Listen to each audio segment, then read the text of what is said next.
제가 설교 시간에 간혹 인용하는 그 빅터 프랭클 박사님 아마 다 아시리라 생각되는데요. 2차 대전 당시 나치의 포로 수용소에 끌려가서 죽음을 방불케 하는 그런 고난을 경험하는 절망에 빠졌는데, 그 와중에도 끝까지 희망을 포기하지 않고 그래서 살아남은 입지전적인 인물 아니겠습니까? 저는 그분의 책을 통해서나 또 남긴 여러 그 공헌을 통해서 영향을 좀 받았는데요. 특히 그가 한 이 한 말에 영향을 저는 참 많이 받았습니다. 도움을 받았는데, 그가 이런 말을 했습니다. 자극과 반응 사이에는 공간이 있다. 이 자극과 반응 사이에는 공간이 있다. 그 공간에는 자신의 반응을 선택할 수 있는 자유와 힘이 있다. 그 반응에 우리의 성장과 행복이 달려 있다. 여기 보니까 이제 세 가지 개념이 나오는데요. 하나는 자극, 그리고 또 하나는 반응, 그리고 또 하나는 공간입니다. 제가 어느 칼럼에서 이 세 가지 개념을 잘 설명해 놓은 글을 제가 읽었는데요. 맨 먼저 나오는 이 자극이 뭐냐? 이렇게 예를 듭니다.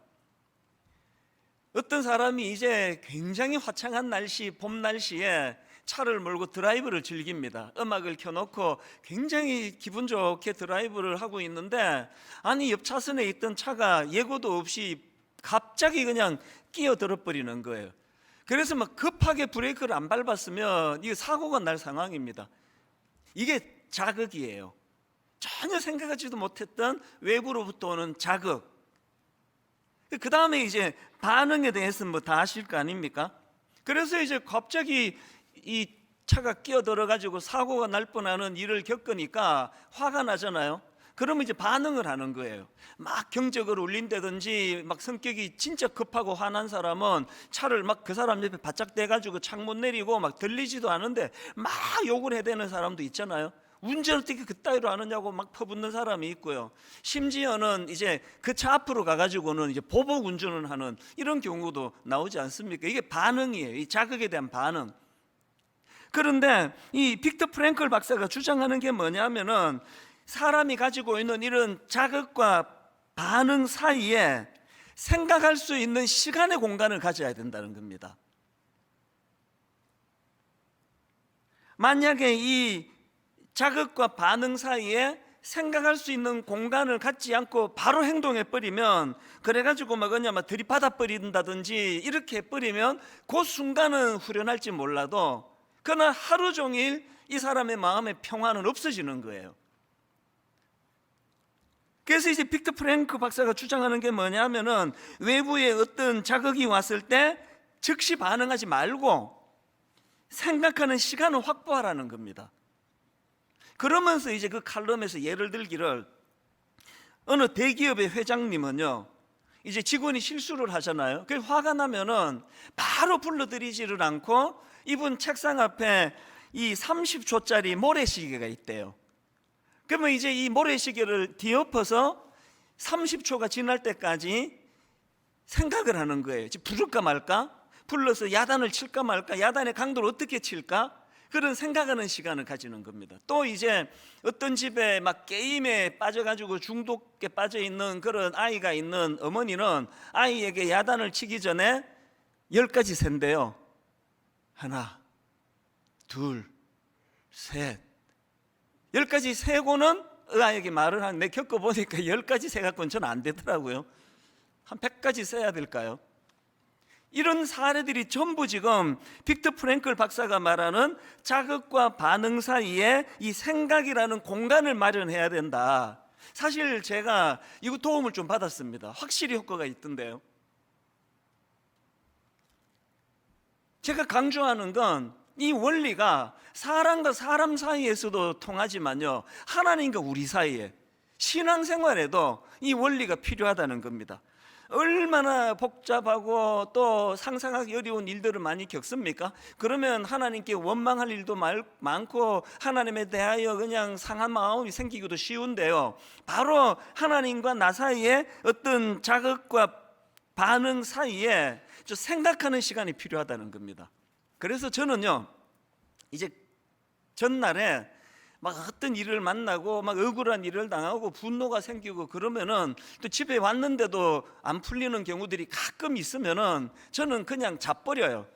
내가 풀려고 뭐 해봐야 풀리지가 않습니다. 그래서 저는 일찍 자버리고, 그리고 새벽에 일찍 일어나서 한 4시간 5시간 하나님과 그 문제로 씨름하고 답을 구하고 하나님의 응답을 구하는 기도를 드리고 그러면 거의 대부분의 문제는 다 해결이 됩니다. 이걸 묵상이라고 그래요. 저는 젊은 목사님들에게 그리고 우리 성도님들에게 개인적으로 종종 권면합니다. 꼭 아무리 바빠도 하루 중에 바로 이 생각하는 시간, 그래서 이걸 저는 그 쿠션을 설치한다 그런 이야기를 해요. 이제 막 불이 나가지고 소방대원들이 오면은 이제 위층에서 불이 나면은 막 뛰어내리고 이런 일이 생기기 때문에요. 제일 먼저 하는 일이 바닥에다가 그 공기 쿠션을 까는 거, 이걸 제일 먼저 하잖아요. 그래서 뛰어내려도 완충이 되기 때문에 안 다치는 거예요. 우리 영혼도 마찬가지입니다. 늘 하나님과 묵상하는 시간을 가져서 어떤 일을 만나든지 영혼의 쿠션이 있어야 치명적으로 다치는 일은 없거든요.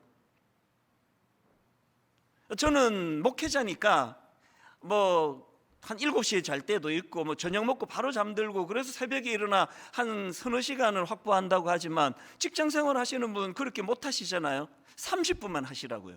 할 수 있습니다.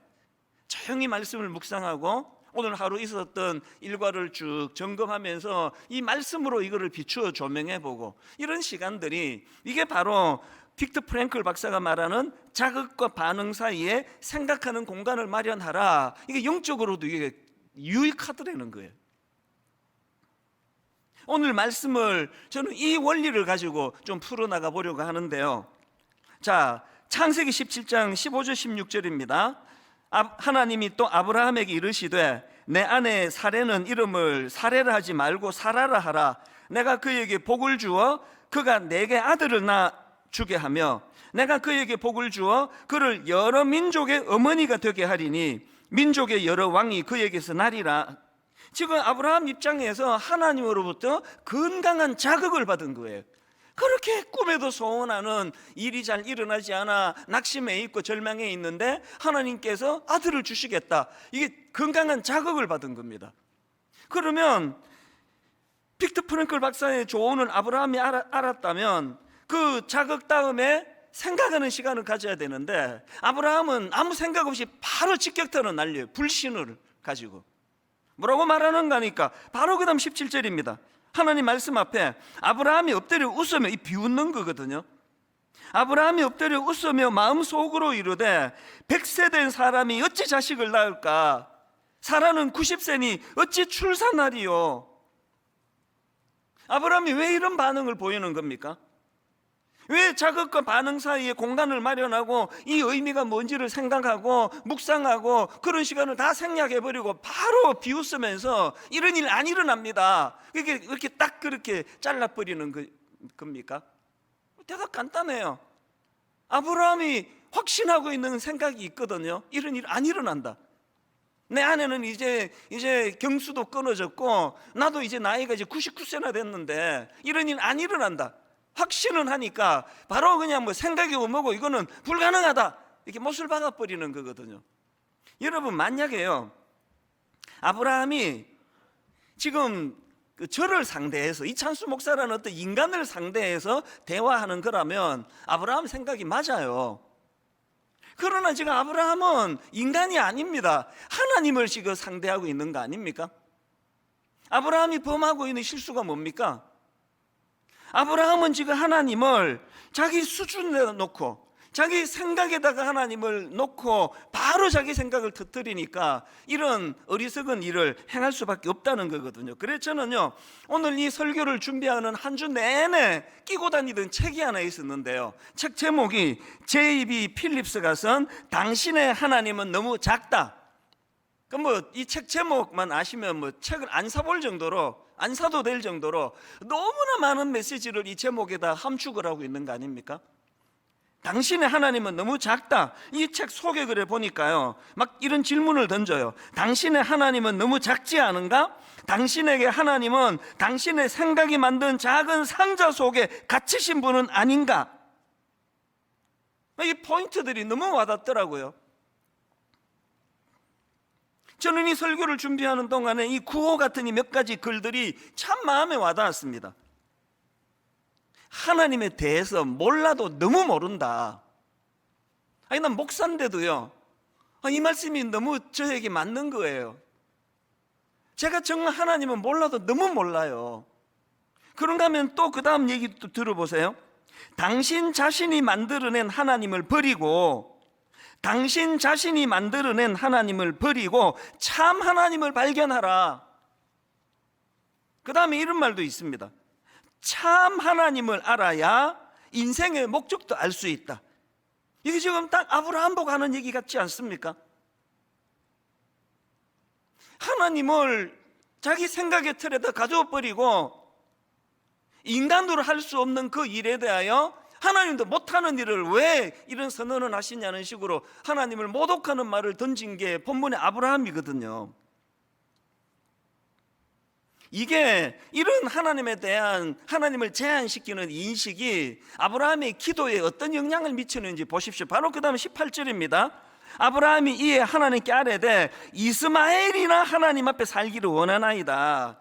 엄청 모독된 말 아닙니까? 지금 하나님은 엄청난 스케일을 가지고 아브라함에게 다가오신 거 아닙니까? 여러분 잘 아시는 창세기 12장 2절, 내가 너로 큰 민족을 이루고 너에게 복을 주어 내 이름을 창대하게 하리니 너는 복이 될지라. 아브라함 당대에도 이 큰 꿈을 하나님이 주셨을 뿐만 아니라 지난주 우리가 나누어 보지 않았습니까? 창세기 17장 7절, 내가 내 언약을 나와 너 및 내 대대 후손 사이에 세워서 영원한 언약을 삼고 너와 내 후손의 하나님이 되리라. 당대뿐이 아니라 그 아브라함의 후손들을 통해서 이루게 되실 그 놀라운 일들을 하나님이 품고서 아브라함을 지금 대하고 있는데, 아브라함은 하나님을 이렇게 작은 자기 생각의 통 안에 가두어 버리니까 눈에 보이는 이스마엘이나 좀 잘해 주시지. 이게 오늘 우리의 모습 아닙니까? 여러분, 딱 이게 오늘 우리의 모습 아니냐고요. 여러분, 이런 말 혹시 들어보셨습니까? 당신 인생의 크기는 당신이 믿는 하나님의 크기에 따라 결정된다.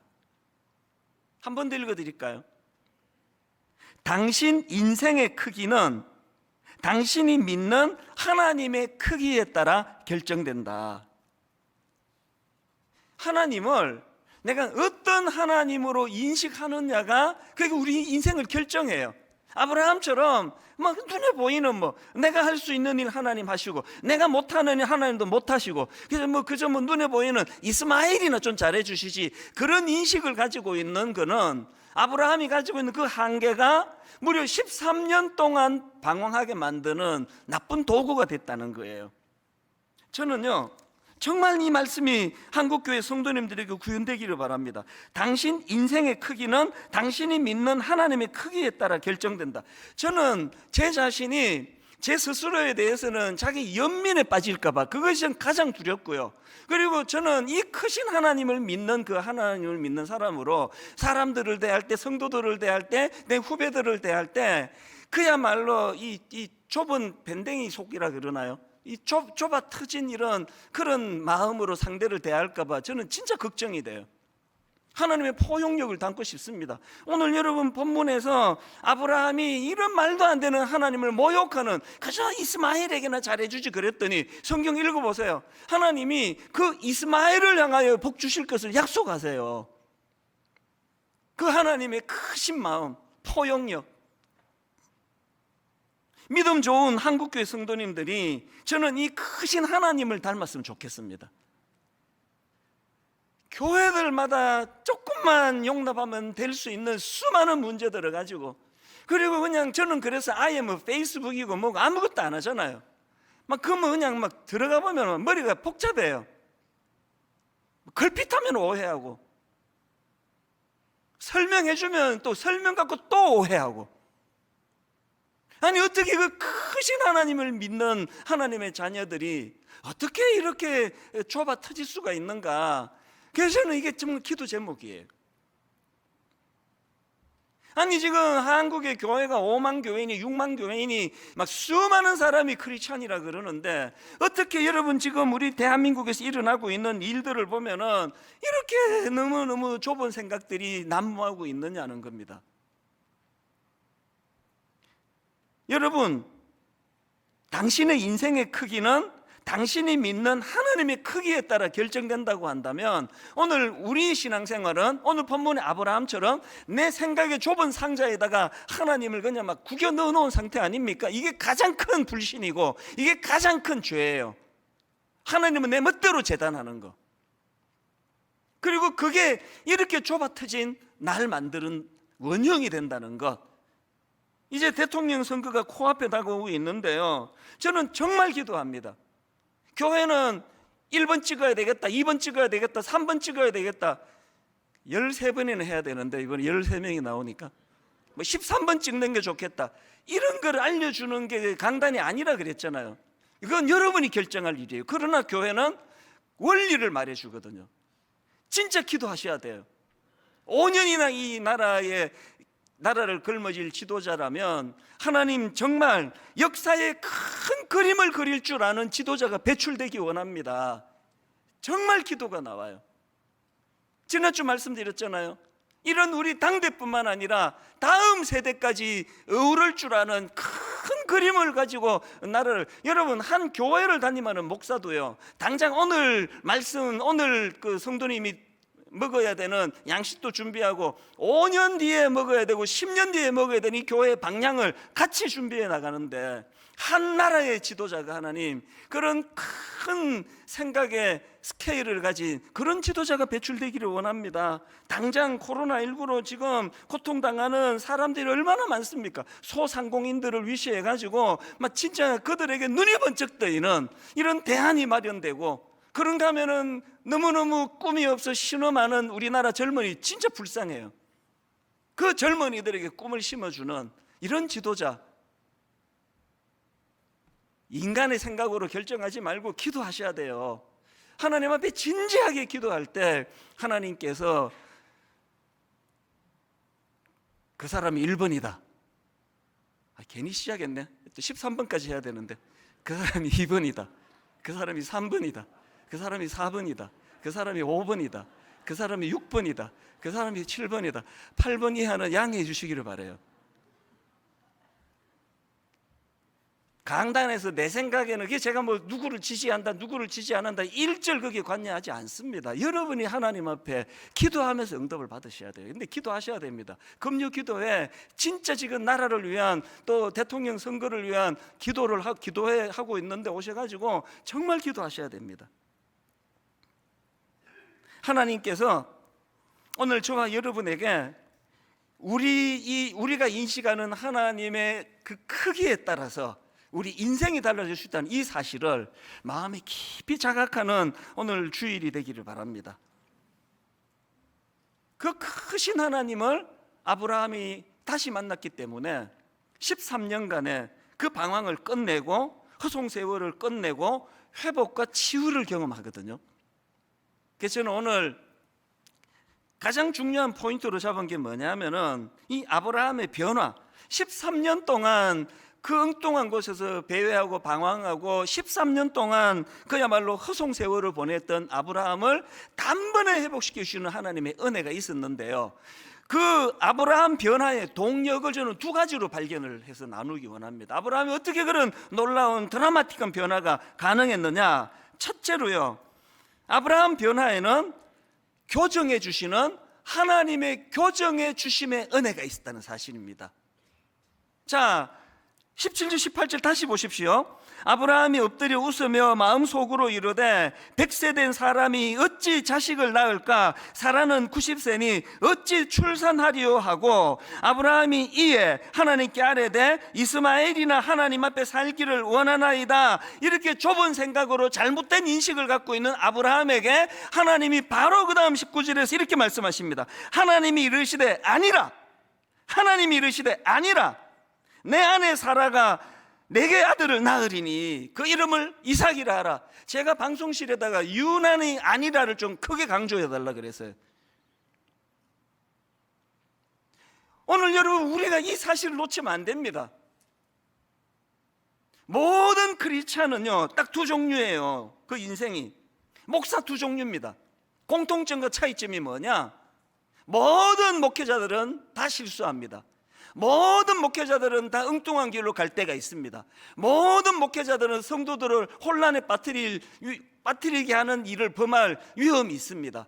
이게 공통점이에요. 그런데 여러분, 이 공통점을 가진 목사님들 중에서 차이점이 뭐냐? 결정적인 차이가 뭐냐? 왜 두 종류로 나누느냐? 어떤 목사님에게는요 엉뚱한 길로 갈 때마다 하나님이 이르시되 아니라 교정해 주시는 이것을 경험하는 목회자가 있고요, 이걸 경험 못해서 쭉 가는 목회자가 있습니다. 권사님 두 종류예요. 모든 권사님은 다 실수하기 쉽고 잘못 생각하기 쉽고 얼마든지 그런 자리에 범할 수 있는 게 공통점이라면 어떤 차이일까요? 어떤 권사님은요 이 권사님 이러시면 안 되는데라는 생각이 들면 어김없이 그 다음날 오세요. 목사님, 내가 어제 생각해 봤는데 내가 잘못 생각하는 것 같습니다. 새벽기도 나와가지고 하나님의 아니라 그 은혜를 누린 거예요. 이게 하나님의 교정하심의 은혜를 누린 거거든요. 여러분, 우리 모두가 다 완벽하려고 그러지 말고요, 그리고 누가 좀 잘못하면 막 바로 내가 그 잘못했다 지적하지 말고요, 어떻게 기도해야 될까요? 하나님, 잘못된 생각에 빠진 아브라함을 만나주시고 아브라함의 생각을 교정해 주신 그 하나님께서 저분의 생각을 교정해 주실 줄 믿습니다. 제가 자녀 교육 한 30년 가까이 해보면서 많이 제가 잘못했던 것들은요 바로바로 지적하는 거였어요. 니 그러면 안 돼. 왜 그래? 이 참 나쁜 교육이었더라고요. 하나님이 이 아이를 교정해 주시기를 더 기도했어야 되는데. 여러분의 삶 가운데 늘 하나님의 이 교정이 있기를 바랍니다. 그래서 실수하지 않으려고 애쓰면 인생이 너무 경직이 돼요. 막 뭔 실수라도 괜찮아요. 왜? 내일 새벽에 하나님이 말씀으로 교정해 주실 거니까. 서로에 대하여. 그리고 하나님이 보내주시는 사도 바울과 같은 교정해 주시는 어른이 필요해요. 빌립보 3장 18절, 내가 여러 번 너희에게 말하였거니와 이제도 눈물을 흘리며 말하노니 여러 사람들이 그리스도의 십자가의 원수로 행하느니라. 오늘 우리의 비극이 이 포스트 모더니즘의 나쁜 특징 중에 하나가 모든 권위는 다 죽여버리는 거라 그렇게 얘기하대요. 하나님조차도 그 권위를 인정하지 않는 시대에 불행이 뭔지 아시죠? 교정해 주시는 하나님을 만나기가 어렵고 그 하나님이 보내주시는 교정해 주시는 인간 지도자를 만나기가 어려운 시대예요. 그래서 여러분, 늘 우리는 이 말씀이 바르게 행하게도 해주시고 의로 교육하게도 해주시고 교정하게 해주시는 기능을 갖고 있다는 거예요. 지금 우리 교회가 그리스도 중심의 성경 읽기 운동을 펼치고 있는데요, 혹시 여러분 중에 1월 1일 날 창세기 1장 읽다가 마신 분 계시잖아요. 여러분, 복음을 전하기를 원합니다. 3월이 왔습니다. 그래서 여러분, 지난 2달 동안에 성경 딱 한 장도 안 읽으신 모든 분들을 위하여 우리 교회 홈페이지에 가시면은요, 지난 1월달, 2월달 진도인 모세오경 전체를 딱 10분 만에 정리해 놓은 강의 영상을 준비했습니다. 딱 10분 만에 지난 2달 동안 성경 읽다가 중단한 모든 게 다 이제 갈무리가 돼서 10분 영상 읽으시면 모세오경 전체를 다 이제 정리를 했기 때문에 오늘 놀라운 데 사면을 선포합니다. 10분 영상 들으시는 모든 분들에게 모세오경 전체를 읽으신 것으로 쳐드리겠습니다. 그리고 기분 좋게 이제 3월 첫째 주부터 또 시작하시면 돼요. 그래서 지금 우리 홈페이지에 가시면은요, 그리스도 중심의 성경 읽기가 뭔지 개념 영상을 거기다 또 올려드렸고요. 막 저는 사실 오늘 설교 한 10분 줄이고 이 영상을 대신 틀어드릴까 막 그런 생각도 들 정도예요. 꼭 들어보시기를 바랍니다. 그리고 성경 읽기 표, 필사 노트 다 홈페이지 다운받아 쓰실 수가 있습니다. 그리고 리딩 지저스 두 번째 책이 나왔거든요. 이 모든 자료들을 여러분에게 제공드리면서 내 마음의 소원은 하나예요. 여기 초신자가 계시잖아요. 난 그렇게 성경 하루에 2장, 3장씩 못 읽습니다. 괜찮습니다. 한 절만 읽으시라, 한 절만. 여러분, 우리가 오늘 얼마나 길게 있느냐도 중요하지만 내가 이 말씀을 읽어야 이 말씀을 통해 교정해 주시는 하나님의 말씀을 대할 거 아닙니까? 제 아내와 저가 시간이 가면 갈수록 더 사랑하는 관계가 되고 더 깊이 서로를 이해하고 그런 관계가 된 진짜 그 비결이 있다면 말씀이에요. 새벽마다 골방에서 제가 주님 앞에 말씀으로 묵상하고 말씀을 대면하면 항상 내리는 결론은 아내에게 무례하게 대하면 안 된다. 아내를 더 깊이 사랑해야 된다. 항상 인격적인 말씀이 들려지니까. 그리고 자녀 교육에 대해서도 예전에 내가 너무 성급했던 많은 것들을 하나님이 지적해 주세요. 그래서 많이 부끄러워요, 우리 아이들한테. 노력을 많이 하고 있거든요. 이 모든 변화는 어디에서 나오는 겁니까? 교정케 하시는 하나님의 말씀에서 나오는 거 아닙니까? 여러분, 이제 오늘부터 다시 시작하시자고요. 하루 한 절만 읽으시라고요. 핵심 구절도 한 절씩 올려드리고 있으니까. 이게 아브라함이 누렸던 첫 번째 은혜였고요. 그 다음 두 번째로 아브라함이 변화될 수 있었던 두 번째 비결이 뭐냐? 깨달은 즉시 행동으로 옮겼던 아브라함의 귀한 모습입니다. 이게 아브라함의 너무너무 귀한 모습이에요. 22절을 보십시오. 하나님이 아브라함과 말씀을 마치시고 그를 떠나 올라가셨더라. 이렇게 하나님 말씀이 끝나자마자 바로 23절입니다. 이에 아브라함이 하나님이 자기에게 말씀하신 대로 이날에 그 아들 이스마엘과 집에서 태어난 모든 자와 돈으로 산 모든 자 곧 아브라함의 집 사람 중 모든 남자를 데려다가 그 포피를 베었더니 바로 하나님 말씀에 순종하는 아브라함의 모습을 보이는데요. 제가 영어 성경을 뒤져보다 보니까 이렇게 돼 있더라고요. On that very day. 제가 영어로 하면은 뭐 거의 못 알아듣기 때문에 화면을 띄워달라 그랬습니다. 내가 방금 저걸 읽었습니다. On that very way. 여기 나오는 이 very day 할 때 very는 바로 즉시, 이걸 강조하는 그 형용사 아닙니까? 제가 이민 생활할 때 아주 강조할 때 이런 표현을 쓰는 미국 사람들을 제가 많이 대면을 했습니다. 성경이 이제 뭘 강조하는 겁니까? 아브라함이 하나님 말씀에 순종했다는 것도 지금 알려주시지만 뭘 강조하는 겁니까? 즉시 순종했다는 거예요. 깨달은 즉시 반응했다는 겁니다. 최근에 제가 읽고 있는 책 중에서요, 가서 만나고 이야기하라, 이 제목의 책이 있는데 제가 이 책을 딱 펼치니까 맨 앞장에서 딱 이 나폴레옹이 한 말 하나만 가운데 딱 넣어놨는데 굉장히 인상적이었습니다. 나폴레옹이 이렇게 말했다고 하네요. 숙고할 시간을 가져라. 그러나 행동할 때가 오면 생각을 멈추고 뛰어들어라. 이 생각도 중요하지만 그 깨달은 대로 행동하는 게 중요하다는 그 얘기고요. 그런가 하면은 윌리엄 제임스의 말도 인용을 합니다. 들어보세요.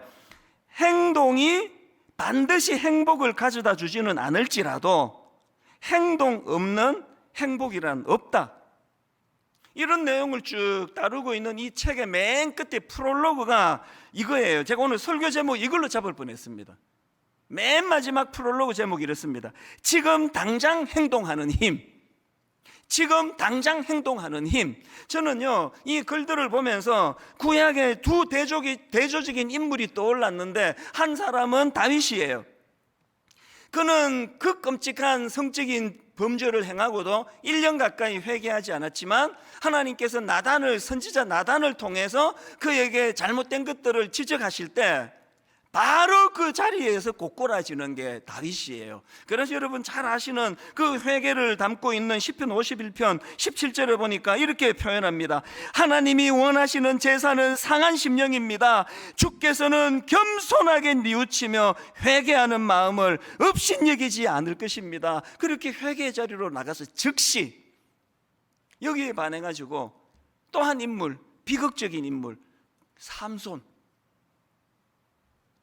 삼손이 그 들릴라라는 여자를 통해 가지고 끔찍한 일을 당하잖아요. 머리 깎이고 두 눈 뽑히고 그런 절망적인 일을 겪고 나서 그가 하나님 앞에 신음하듯 던지는 기도가 이겁니다. 사사기 16장 28절.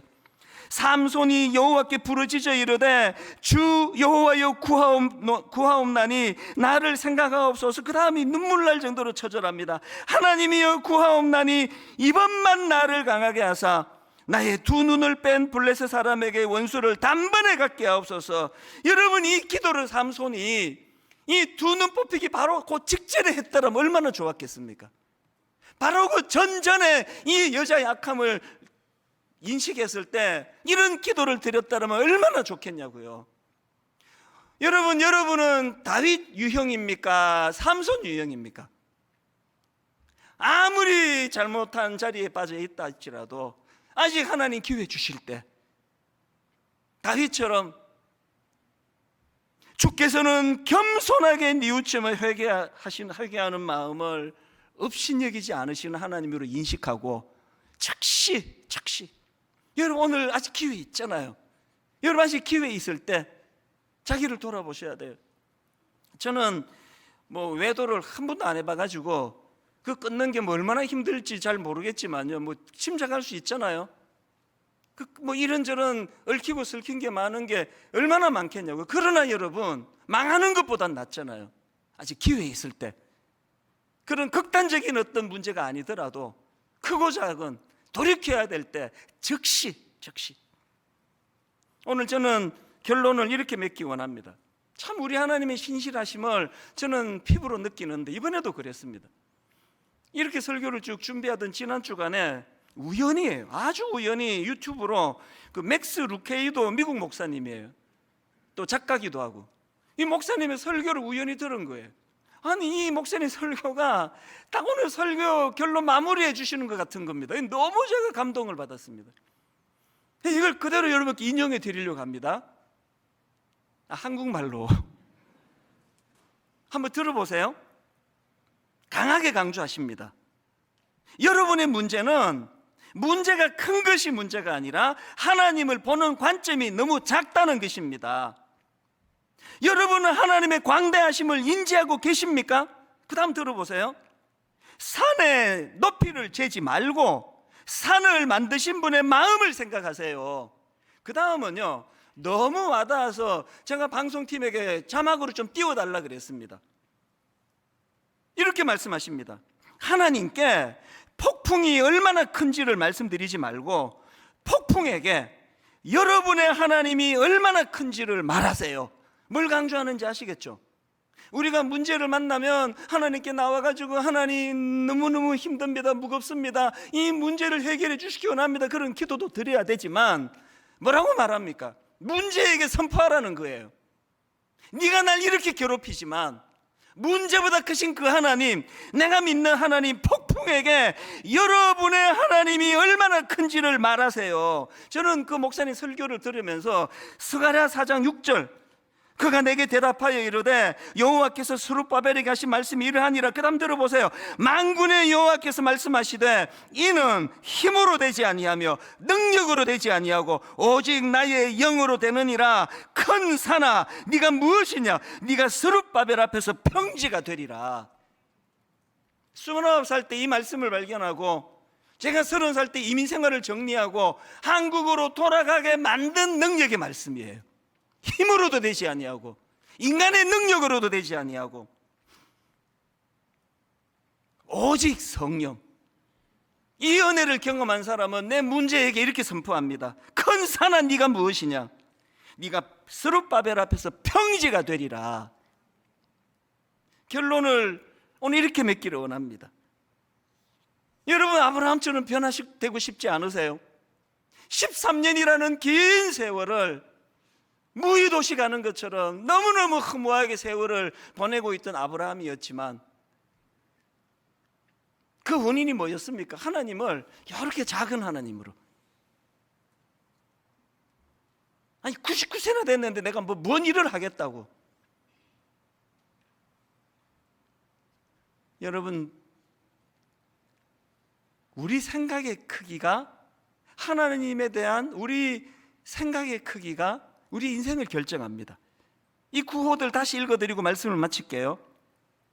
하나님에 대해서 몰라도 너무 모른다. 당신 자신이 만들어낸 하나님을 버리고 참 하나님을 발견하라. 가장 중요한 한마디. 참 하나님을 알아야 인생의 목적도 알 수 있다.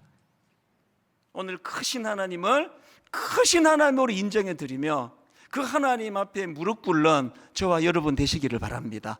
오늘 여러분, 저는 이 찬양 우리 특세 때마다 정말 모든 성도님들이 떠나가라 소리질러 불렀던 찬양이에요. 주 여호와는 광대하시도다. 그 거룩한 하나님 성에서 주 승리 우리에게 주셨도다. 모든 원수 물리치셨네. 다 주의 크신 이름 높이며, 다 주의 크신 이름 높이며. 여러분, 우리 스스로가 아까도 말씀드렸잖아요. 저는 제가 자기 연민에 빠질까 봐 가장 두려워요. 아니, 하나님의 종이 어떻게 자기 연민에 빠집니까? 그 위대하신 하나님을 내 마음에 모시고, 하나님 이제 내 생각이 커지기 원합니다. 포용력이 커지기를 원합니다. 늘 교정해 주시는 말씀 앞에 반응하기 원합니다.